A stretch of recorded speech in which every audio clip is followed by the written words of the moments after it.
बबलू ने धीरे से कहा। मुझे डर लग रहा है, अगर गब्बर ने हमें देख लिया तो। चीकू ने फुसफुसाया। चुप रह बबलू, हम सिर्फ उससे बात करने आए हैं। लल्ली ने अपने भारी पंजों से झाड़ियों को हटाते हुए कहा। हमें हिम्मत दिखानी होगी। गब्बर भले ही डरावना है, लेकिन वो भी इस जंगल का हिस्सा है। तभी गुफा के अंदर से एक गहरी गुर्राहट सुनाई दी। कौन है वहां? गब्बर की आवाज गुफा की दीवारों से टकराकर गूंजी। चीकू ने हिम्मत जुटाकर कहा। गब्बर भाई, मैं हूं चीकू, और ये बबलू और लल्ली हैं। हम बस आपसे मिलने आए हैं। गब्बर गुफा के बाहर निकला। जंगल के बीच एक छोटा सा बाजार था, जहां पेड़ों की छांव में जानवर अपने दैनिक व्यापार और गपशप के लिए इकट्ठा होते। यह बाजार जंगल का दिल था, जहां रंग बिरंगे फल, सब्जियां और जंगल की छोटी मोटी चीजें बिकती थीं।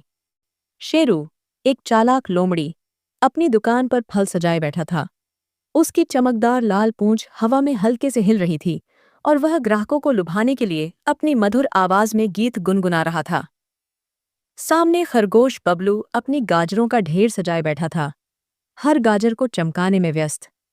बाजार में चहल पहल थी। चिड़ियां चहक रही थीं, बंदर पेड़ों पर उछल कूद कर रहे थे और हवा में ताजे फलों की खुशबू फैली थी। तभी गब्बर का आना हुआ। उसकी भारी भरकम चाल से जमीन कांपने लगी। गब्बर, एक विशाल सांड जिसके सींग इतने नुकीले थे कि वे पेड़ों को चीर सकते थे, बाजार में एक तूफान की तरह आया।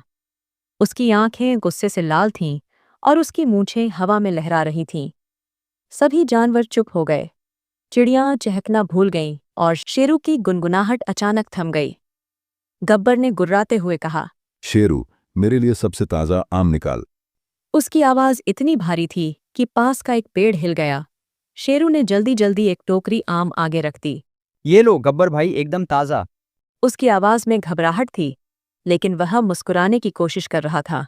गब्बर ने एक आम उठाया, उसे सूंघा और फिर गुस्से से जमीन पर फेंक दिया। आम चकनाचूर हो गया। ये ताजा नहीं, सड़ा हुआ है। मुझे बेवकूफ समझता है। उसकी आंखें और लाल हो गईं। शेरू ने हाथ जोड़ लिए। नहीं नहीं गब्बर भाई, गलती हो गई, मैं दूसरा लाता हूँ। वह जल्दी से दूसरी टोकरी लाने लगा। पास ही बबलू ने अपने दोस्त चीकू बंदर से धीरे से कहा। ये गब्बर हर बार ऐसा क्यों करता है? गुस्सा तो जैसे इसका पक्का दोस्त है। चीकू, जो एक पेड़ की डाल पर लटक रहा था, ने जवाब दिया। पता नहीं, लेकिन सुना है गब्बर हमेशा ऐसा नहीं था। पहले वो जंगल का सबसे हंसमुख सांड था। बबलू ने उत्सुकता से पूछा। फिर क्या हुआ? चीकू ने रहस्यमयी अंदाज में कहा, अपनी पूंछ को लहराते हुए। किसी को नहीं पता, कोई राज है जो वो छिपाता है। तभी गब्बर की नजर उन पर पड़ी। क्या फुसफुसा रहे हो तुम दोनों? मेरे बारे में बात कर रहे हो? हाँ। उसकी आवाज में धमकी थी। बबलू डर के मारे कांपने लगा। नहीं गब्बर भाई, हम तो बस गाजर की कीमत की बात कर रहे थे। गब्बर ने एक ठंडी नजर डाली, फिर बिना कुछ कहे टोकरी उठाकर चला गया। बाजार में सन्नाटा छा गया। जंगल में हर हफ्ते एक सभा होती थी, जहां जानवर अपनी समस्याएं साझा करते थे। आज की सभा एक विशाल बरगद के पेड़ के नीचे हो रही थी। शेर खान, जंगल का मुखिया, अपनी गुफा में बैठा था। उसकी सुनहरी मूंछें धूप में चमक रही थीं। सामने भालू, लल्ली, बबलू, चीकू और कुछ अन्य जानवर थे, सभी गब्बर के व्यवहार से परेशान। लल्ली, एक चतुर और साहसी भालू, अपने मोटे भूरे फर को हल्के से सहलाते हुए खड़ा था। उसकी आंखों में एक चमक थी जो उसकी बुद्धिमानी और हिम्मत को दर्शाती थी। शेर खान ने गंभीर स्वर में कहा। हमें गब्बर के गुस्से का हल निकालना होगा। वो हर किसी को डराता है। बाजार में कोई शांति से व्यापार नहीं कर पाता। लल्ली ने अपने पंजे हिलाते हुए कहा। लेकिन गब्बर को समझने की कोशिश कौन करेगा? वो इतना डरावना है कि कोई उसके पास जाने की हिम्मत नहीं करता। चीकू ने अचानक कहा। मैं जाऊंगा। सभी हैरान होकर उसे देखने लगे। चीकू, एक छोटा सा बंदर जिसकी शरारतें पूरे जंगल में मशहूर थीं, अब गब्बर जैसे सांड से बात करने की बात कर रहा था। बबलू ने हंसते हुए कहा। तू तो उसकी एक गुर्राहट से पेड़ पर चढ़ जाएगा। चीकू ने गंभीर होकर कहा। हंस मत बबलू, मुझे लगता है गब्बर के गुस्से के पीछे कोई वजह है। अगर हम उसका विश्वास जीत लें तो शायद वो हमें बताए। लल्ली ने चीकू की हिम्मत की तारीफ की। चीकू सही कह रहा है। हमें कोशिश तो करनी चाहिए। शेर खान ने सहमति में सिर हिलाया। ठीक है चीकू, लेकिन सावधान रहना। गब्बर का मिजाज पल में बदल जाता है। और तुम अकेले नहीं जाओगे, बबलू और लल्ली तुम भी साथ जाओ। बबलू का चेहरा लटक गया। लेकिन मैं तो बस गाजर बेचता हूं। लल्ली ने अपने भारी स्वर में कहा। चुप रह बबलू, हम तीनों मिलकर गब्बर से बात करेंगे। चीकू बब और लल्ली गब्बर की गुफा की ओर बढ़े। गुफा जंगल के सबसे सुनसान हिस्से में थी, जहां सूरज की किरणें भी मुश्किल से पहुंचती थीं। चारों तरफ सन्नाटा था, सिवाय हवा के हल्के से साए साए की आवाज के। गुफा के बाहर कांटेदार झाड़ियां थीं और हवा में एक अजीब सी ठंडक थी। बबलू ने धीरे से कहा। मुझे डर लग रहा है, अगर गब्बर ने हमें देख लिया तो। चीकू ने फुसफुसाया। चुप रह बबलू, हम सिर्फ उससे बात करने आए हैं। लल्ली ने अपने भारी पंजों से झाड़ियों को हटाते हुए कहा। हमें हिम्मत दिखानी होगी। गब्बर भले ही डरावना है, लेकिन वो भी इस जंगल का हिस्सा है। तभी गुफा के अंदर से एक गहरी गुर्राहट सुनाई दी। कौन है वहां? गब्बर की आवाज गुफा की दीवारों से टकराकर गूंजी। चीकू ने हिम्मत जुटाकर कहा। गब्बर भाई, मैं हूं चीकू, और ये बबलू और लल्ली हैं। हम बस आपसे मिलने आए हैं। गब्बर गुफा के बाहर निकला। उसका विशाल शरीर सूरज की आखिरी किरणों में और भी डरावना लग रहा था। उसकी आंखें लाल थीं और उसके सींग हवा में चमक रहे थे। उसने गुर्राते हुए पूछा। मिलने आए हो या मेरे खिलाफ कोई साजिश रचने? बबलू ने जल्दी से कहा, अपनी आवाज को स्थिर करने की कोशिश करते हुए। नहीं नहीं गब्बर भाई, हम तो बस आपसे दोस्ती करना चाहते हैं। दोस्ती? गब्बर ने ठहाका लगाया, जिसकी गूंज जंगल में दूर तक गई। मुझसे कोई दोस्ती नहीं करता, सब मुझसे डरते हैं और मुझे ये अच्छा लगता है। चीकू ने साहस के साथ पूछा। लेकिन क्यों? आप पहले ऐसे नहीं थे। जंगल में सब कहते हैं कि आप बहुत हंसते मुस्कुराते थे। फिर क्या हुआ? गब्बर की आंखों में आए एक पल के लिए उदासी झलकी, लेकिन फिर उसने गुस्से से कहा। तुम्हें इससे क्या? जाओ यहां से, वरना। लल्ली ने बीच में टोकते हुए कहा। उसकी भारी आवाज में एक अलग ही आत्मविश्वास था। वरना क्या? गब्बर, तुम कितना डराओगे हमें? हम तुम्हारी मदद करना चाहते हैं। गब्बर चुप हो गया। उसने एक गहरी सांस ली और फिर कहा। मदद? तुम सब मेरे दुश्मन हो। जंगल ने मुझे धोखा दिया है। चीकू ने उत्सुकता से पूछा। कैसा धोखा? गब्बर ने इधर उधर देखा, जैसे सुनिश्चित करना चाहता हो कि कोई और सुन नहीं रहा। फिर उसने धीरे से कहा।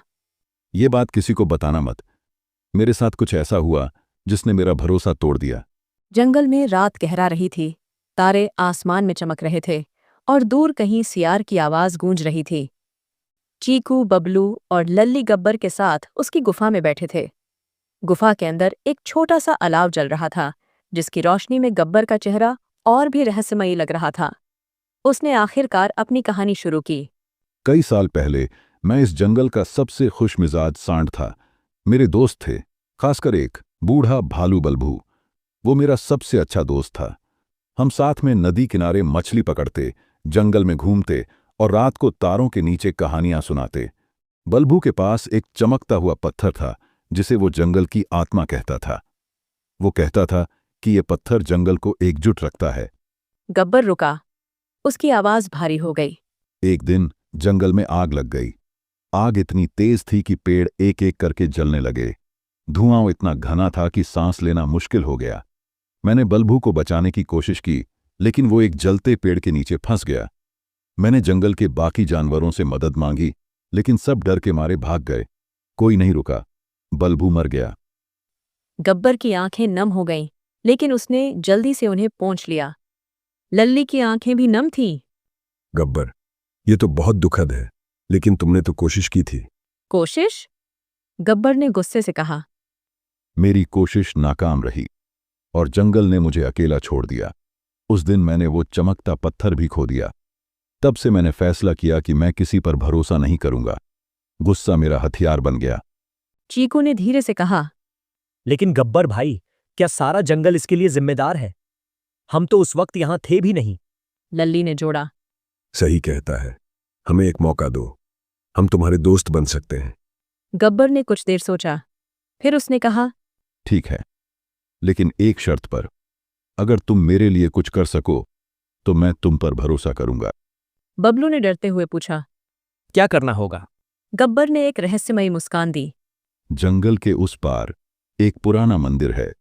वहां वो चमकता हुआ पत्थर है जो बलभू का था। उसे मेरे लिए लाओ। बबलू ने कांपते हुए कहा। लेकिन वो मंदिर तो भूतिया माना जाता है। गब्बर ने तंज कसा। डर गए? यही तो मैं कहता हूं, कोई मेरे लिए कुछ नहीं करता। चीकू ने दृढ़ता से कहा। हम करेंगे, हम वो पत्थर लाएंगे। लल्ली ने भी सिर हिलाया। हाँ गब्बर, हम तुम्हें दिखाएंगे कि जंगल में अभी भी दोस्ती बाकी है। सूरज उगते ही चीकू, बबलू और लल्ली जंगल के उस पार चल पड़े। रास्ता कठिन था, कांटेदार झाड़ियां रास्ते में आ रही थीं, गहरे गड्ढों से बचना पड़ रहा था और जंगल की अजीब अजीब सी आवाजें उनके दिलों में डर पैदा कर रही थीं। ये जगह तो सचमुच डरावनी है। बबलू ने कहा जब वे मंदिर के पास पहुंचे। मंदिर एक पुरानी टूटी फूटी इमारत थी जिसके चारों तरफ कोहरा छाया था। मंदिर की दीवारें ढह रही थीं और उसकी सीढ़ियां टूटी हुई थीं। हवा में एक अजीब सी सनसनी थी, जैसे कोई उन्हें देख रहा हो। लल्ली ने अपने भारी स्वर में कहा।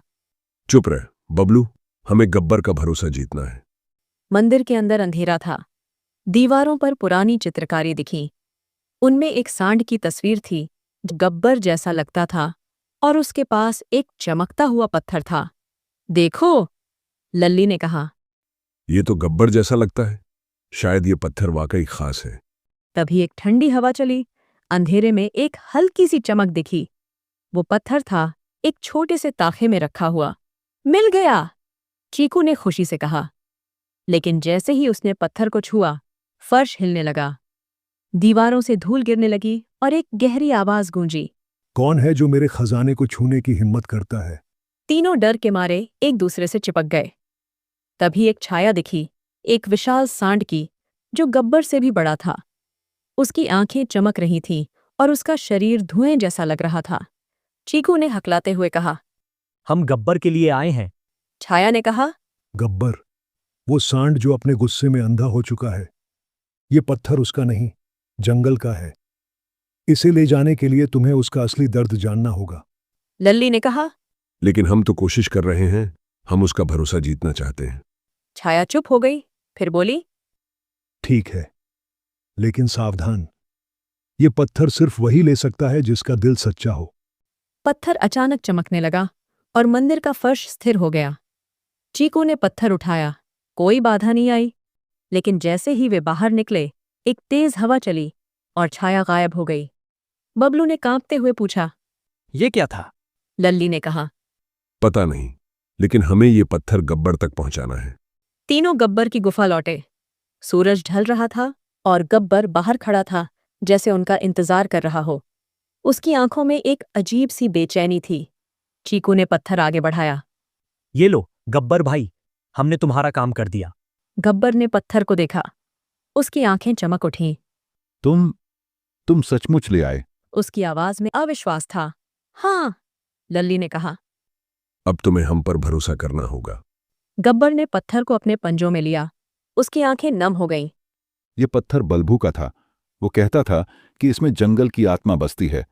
मैं इसे वापस लाना चाहता था, लेकिन डरता था कि जंगल मुझे फिर धोखा देगा। बबलू ने हिम्मत से कहा। हमने तुम्हें धोखा नहीं दिया और अब तुम भी जंगल को एक मौका दो। गब्बर ने एक गहरी सांस ली। शायद मैं गलत था। बलभू की मौत के बाद मैंने सबको दुश्मन समझ लिया, लेकिन तुमने मेरे लिए इतना बड़ा जोखिम उठाया। लल्ली ने मुस्कुराते हुए कहा। गब्बर, जंगल में दोस्ती अभी भी जिंदा है और अब तुम भी इसका हिस्सा हो। अगले दिन गब्बर बाजार में आया, लेकिन इस बार उसने न तो गुर्राया न ही किसी को डराया। उसने शेरू से आम लिए और उनकी तारीफ की। बबलू को गाजर के लिए प्यार से थपथपाया और लल्ली की हिम्मत और बुद्धिमानी की प्रशंसा की। उसने चमकते पत्थर को बाजार के बीच में एक छोटे से मंच पर रख दिया और कहा। ये पत्थर जंगल का है, ये हमें एकजुट रखेगा।